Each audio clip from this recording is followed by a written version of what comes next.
Hi, Brytani McLeod. Hello. So nice to meet you. Yes, nice to meet you too. Yeah, I'm so glad Lori Whitby referred me to you. Hmm. And this is a special podcast because we are commemorating World Autism Awareness Day. But Hmm. and that's April 2nd. Um, and I wanted to bring you in because you work with the Autism CanTech program that Hmm. I'm participating in, Hmm. which I think is a great program. So I'm going to leave it to you to talk about, maybe start with your story and then kind of connect it with autism and the CanTech program and anything else you want to share. Okay. Okay. Yeah. So thank you so much for having me on. I'm really excited to be here. As you mentioned, my name is Brytani. My name is Brytani McLeod, and I am the Inclusion and Accessibility Consultant. I Oh, work with the Autism CanTech program, which is funded in part by the Government of Canada and under the oh, Youth Employment and Skills Strategy. So we're doing some work in various areas when it comes to removing some barriers for autistic employees to enter the workplace. Historically, autistic workers have been the most underemployed or completely mhm. unemployed, and there's a lot of amazing skills and talents that are being Oh, yes. missed out on with Yes. organizations for that statistic. So we're Mhm. really invested in exploring the areas that may be lending itself to that type of outcome, and how we can bridge some of that and assist from both the autistic workers side and what they need, as well as advocate and provide training and workshops and services for employers to be Mhm. able to meet their employees where they're at. So Oh, my yes. specific role is to work with the employer side, but I have worked on the other side as well with as a career coach before I moved as Oh. into a consulting role. So I really enjoyed working with autistic youth and working with Mhm. employers and the work experience. So yeah, it's Mhm. a really, really great program that targets quite a lot of areas. We also are still in the space of working on some research as well to contribute to a Oh. gap in the research around these topics too. So Oh. it's pretty well rounded what we do. Oh, that's fantastic. And I'm already on my fourth student now, Hmm. and I just think the students that I've had in this program are really quite amazing.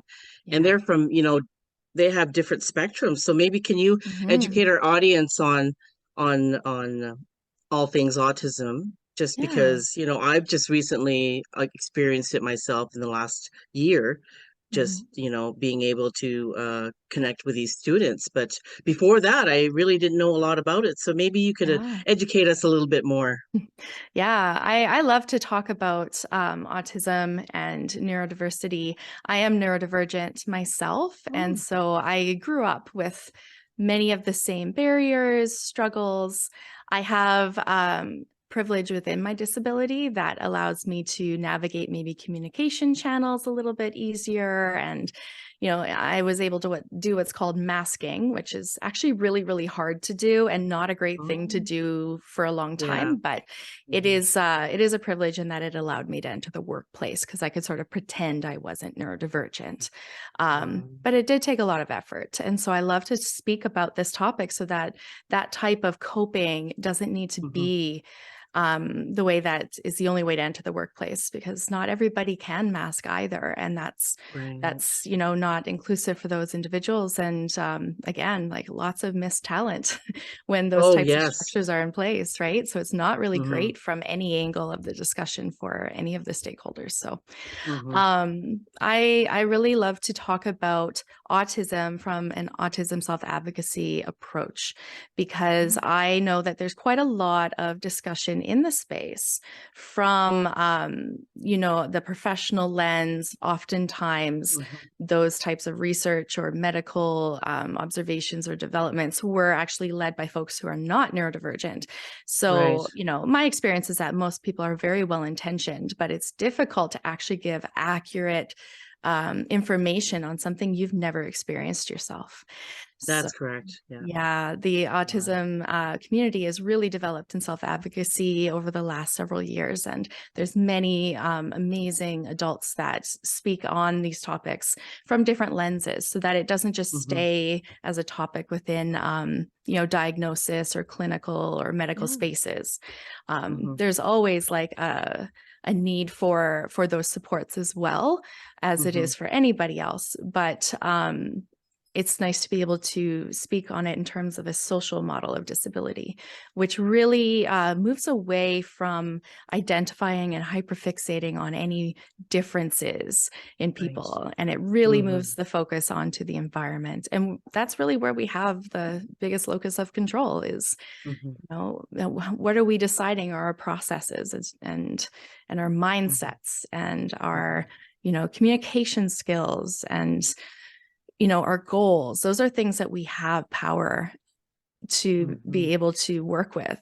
And that's a space that actually allows for empowerment of autistic individuals when we take that lens. So what that means is that we look at those things in the workplace, like the workflows, Hmm. or the even something that is more procedural, like a job posting, how it's written. Is the font really hard to read, or is it something that is Right. inclusive? Hmm. And that lends itself to really provide more of a broad disability justice lens too, because when we really look at the needs of the most marginalized, it actually benefits everybody, both Hmm. within the marginalized communities as well as those that are in more of the status quo dominant group. There's a Yeah. lot of benefits for everybody when we take that perspective. So yeah, autism has mostly been sort of not discussed in a lot of ways because it has Yeah. been kept in that medical space. Hmm. But now that we can talk about it in terms of relationship and social interactions, and it allows just more of a space for autistic individuals to speak. And a lot of those barriers that come in the workplace have a lot to do with that hesitancy to even Right. engage with autism Hmm. in that human way.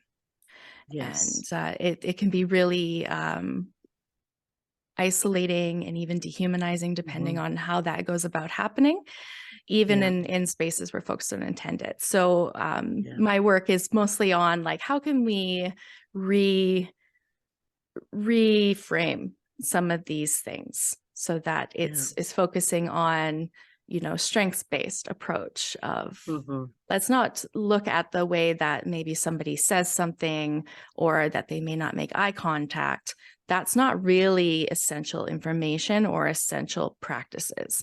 Those things Right. don't change whether or not somebody can or can't do anything, or Yeah. and so there are always ways that we can adjust how we go about doing that. And I like to focus Hmm. on accessibility, but it's also about mindset.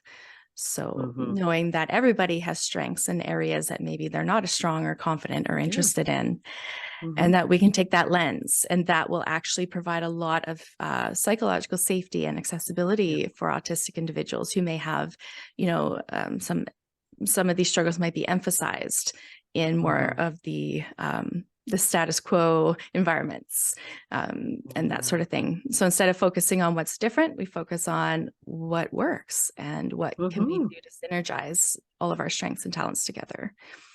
Right. That's great. So do you notice a difference between, present day as opposed to, 50 plus years ago, Mhm. how that stigma of autism was back then? Like, Yeah. can you? Yeah. And it's part of it is just the process of learning, because Yeah. autism is not new, Yeah. but the way that difference was handled was very, very different even in like 30 years ago. So quite Um, often in previous kind of societies, and previous generations, disability, if it was viewed as being too different, or, you know, other types of perspectives like that, it mhm. could be something where somebody was just never going to work and they stayed at home with their families all the time. Right. And that was kind of best case scenario. And then it could go as far Mhm. as even having individuals removed from families and put into Right. institutions. Oh my Uh, goodness. so really, it came down to that it's not that autism didn't exist or that disability didn't exist. It's that it was segregated from kind of the mainstream society. So folks Right. maybe didn't see it as often, or there were just many, many people who were like myself who masked it Mhm. and hid it their whole Mhm. lives. And only those closest to them would really kind of understand or know. And yeah, so that sort of has framed how we view it. It seems like, oh, there's so much of it now. It's no, it's Yeah. always been this many people that have, a different wiring of their brain, like up to 20% of Mhm. the world's population is neurodiverse. Yeah. So, it's significant and always has been. We're just now no longer kind of hiding it, or, Mhm. now we know and we understand more about how to recognize and how to support these individuals like myself, Mhm. and also Mhm. to support those that are not like myself in how to navigate difference. Right, right. Mhm. Wow, that's great. And see, what I've noticed is autism. That's every walk of life. Like Mhm. it could be, I guess, children being diagnosed early or even later on in life, right? Yes. Wow, Yeah, wow, that's absolutely. And disability and autism doesn't discriminate. So it intersects every way of yeah, life, every upbringing, every yes, culture, everything. yes, Mhm. yes, yes. But I would like to think that, in North America, we are probably more advanced in, being able to diagnose or care for, Yeah. right? Well, there's been quite I'm a lot of research done, yes. And That's good. Yeah. worldwide, though, there's quite a lot too. And it's been really great to Oh, see that. that's good. But yeah, and it's really been such an interesting experience for myself, because Norquest, where I work, is very inclusive and has active goals for, Hmm. anti-racism and decolonization. So there's a lot of discourse and discussion, and it's Yeah. um, so enriching for me to hear even how Yeah. disability is referred to, or different words Yeah. and their descriptions of autism, and Hmm. the way that different cultures and spaces and heritage and traditions will impact how people interact with autism Right. and folks that are different than them. So Hmm. I feel like I've had a lot of really great learning that way, but I think that it's just worldwide, there are definitely a lot of opportunities for research in North America, but it seems Hmm. like it is just being recognized as, it's everywhere. We're everywhere. The world is Yeah. neurodiverse already, so maybe Yeah. we should talk about that. Absolutely. I totally agree. Yes. With the students that I have, I found that, with I call them their superpowers. Hmm. Right. And each individual has a unique superpower when they're working with me. It's really Hmm. incredible. I really enjoy the students that I have, so I'm really thankful for the program. Yeah. Yeah. Yeah. And knowing that, those strengths and talents are really a big part of everybody. We all really, no matter what our Hmm. neurotype is, we'd love to be recognized with what we're good at, what we are Yeah. so interested in. And that's a point of Hmm. connection for anybody. And that's not Yeah. different for neurodiversity or neurodivergence. It's the communication style might be different, but that same Yes. idea of connection is Hmm. is a human thing. Yes, that's good. So, we're talking about the CanTech program in general. Mm, How, what connected you to this program? What got you started working for the program? Can you expand on that? yeah, sure. So I actually my first career was as a teacher. And Oh, I really started to thrive in that space, working with students that had additional needs or different learning needs. hmm. I actually hadn't been diagnosed at that point. And Oh, so, I just kind of followed it. It was always a hmm. place where I've always felt as a person, I was like a spicy girl growing up. I, never really fully believed everything I was told. I always Yeah. had that critical thinking going on. And, Hmm. I definitely was able to get through and do a lot of really connecting with people, but I was never somebody to just go with the crowd without thinking it through. And so things like discrimination have always bothered me. Things like, Mm, having just sort of blind exclusion doesn't make sense to me. mhm, And I also did experience those things myself, and I didn't fully understand why. But then I walked mhm. into teaching and I brought in those same values. And then when I was 30 years old, I was diagnosed. I'm like, all of this makes sense. It makes so much Wow. sense. Like, it's quite common for neurodivergence to express itself in being very justice oriented, being, Mm, very context based, mhm. not always as interested in just parroting what's going on around me as I am in, engaging and connecting it to what's important to me. Oh, wow. And so that's another strength when you bring on the strength approach is, Mhm. you're connecting with somebody's motivations as well, like how they can really show up as themselves and feel that belonging when doing so.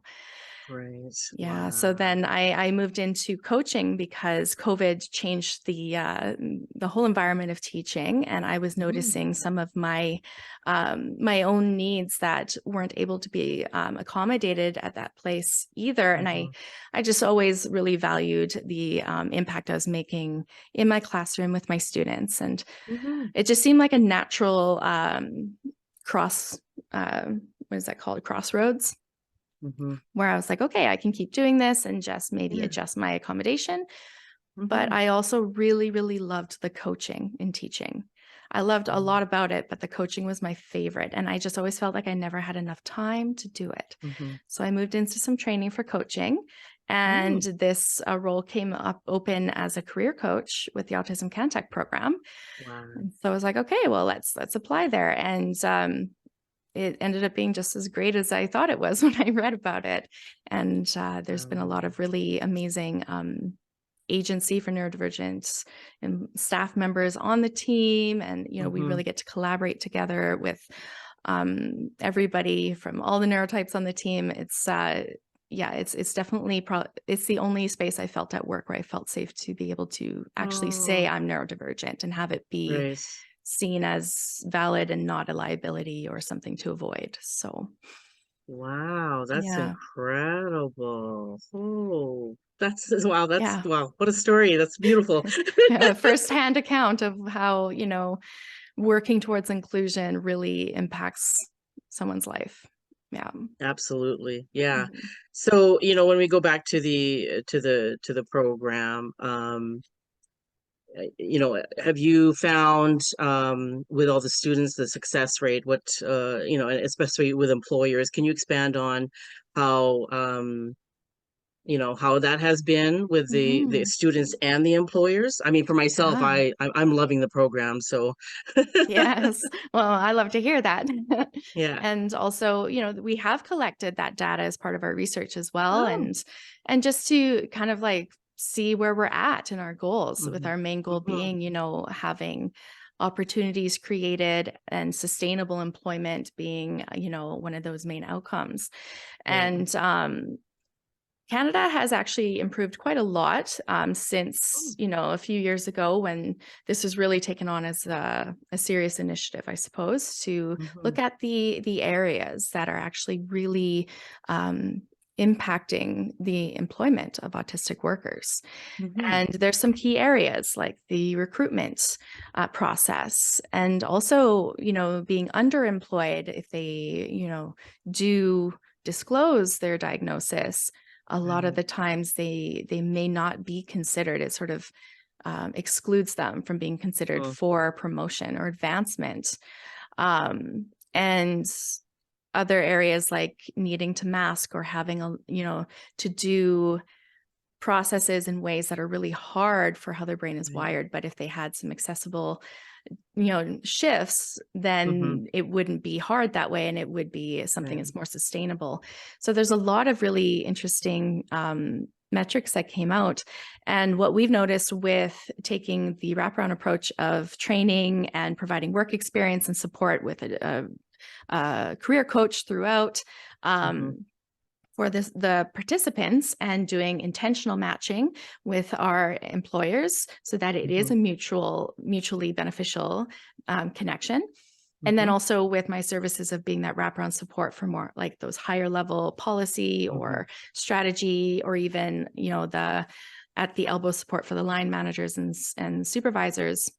I offer that either, directly through consulting, or I do workshops and things like that. So all of those Mm-hmm. things together, where we're sort of wrapping around that support for everybody involved. Yeah. Canada has increased from around 17% to 30% in that time frame, but Autism CanTech's employment success rate is at 41%. Oh. So we're higher than Okay. the national average. And, Mm-hmm. to me, that indicates that there is a lot of benefit to providing some more specific targeted supports that allow for, permeation of these best practices for inclusion and Yeah. accessibility. Yeah. Mhm. No, it's great. So I mean, I find that, especially with my students, I'm hoping that I'm giving them some more confidence, Mhm. once they finish work with me in the program. I've actually written a few reference letters already to some of Yeah. the students because they've just been fabulous. Yeah. Yeah. And that is like part of the barrier with recruitment, is that, Hmm. there's all these untapped skills or areas they're not able to communicate what they can do or have opportunities to show Yeah. employers. And so then, the number, like the amount of work experience can be, very, very small, or not at Hmm. all. And so Hmm. then, having opportunities to demonstrate that and have things to put on their resume, having those reference letters, those are very, very impactful. Like they're so beneficial for everybody in recruitment, Yeah. but especially for the most marginalized, like the autistic worker. It's really Yes, I important. agree. Hmm. Hmm. So with this program, what do you see for the future of autism? What do you see for, the future of the program? Could you expand Hmm. on that? Yeah, we're working towards making it a accredited program through Norquest College. Oh. Yeah, so we're still working within the grant right now, but we Hmm. are working on a sustainability and implementing sustainability practices to just allow this to continue as, Yeah.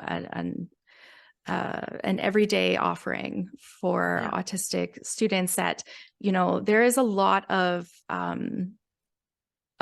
difficulty sometimes transitioning from high school into Mm, adulthood, because there have been so many limitations on what is even available, right. especially if the autistic learner, as a child or a teenager, moves into adulthood and they didn't really thrive in a traditional school setting, or Hmm. just needed a few specific things regarding learning or Hmm. skill development, or support and sustainability for that. um, it can really be a difficult time, actually, to graduate high school Right. without there being something that can be thought of as a place to go that would suit how that person will learn or socialize, or be able Yeah. to demonstrate success.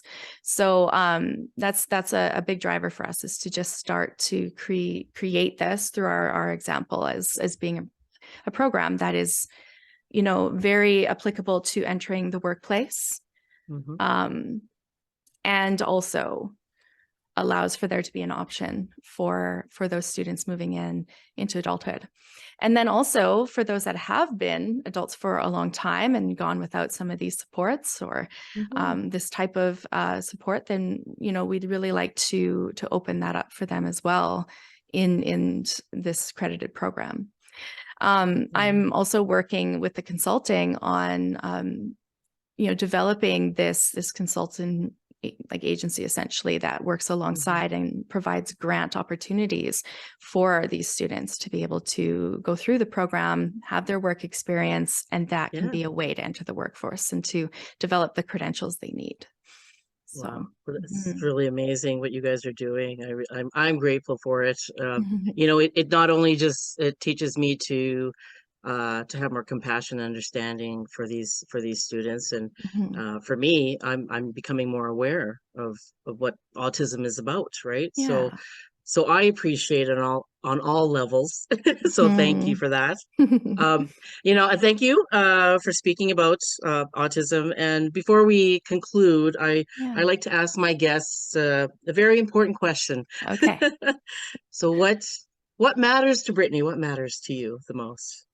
What matters to me the most is that Like, my deepest value is human dignity and honoring it, and that's not tied to my own personal relationship or conflict of beliefs or anything with anybody else.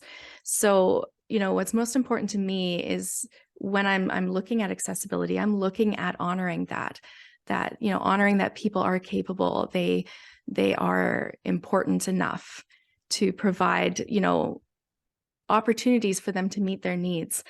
Yeah. And sometimes that is quite literally just removing a barrier. It isn't always, in fact, most of the time, it's not additional work, in quotation Mhm. marks.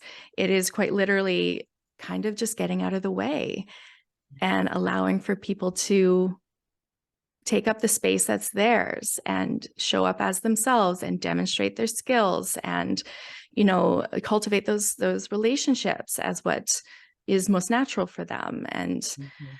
obviously there is a need for direction and things like that in the workplace, but a really, really great thing that I see being successful that just warms my heart and really connects with what's most important to me is when there is just some of that access being provided, and that folks can maybe complete a task totally different than their colleague would, but Yeah. they can come to that same endpoint of really great high quality work.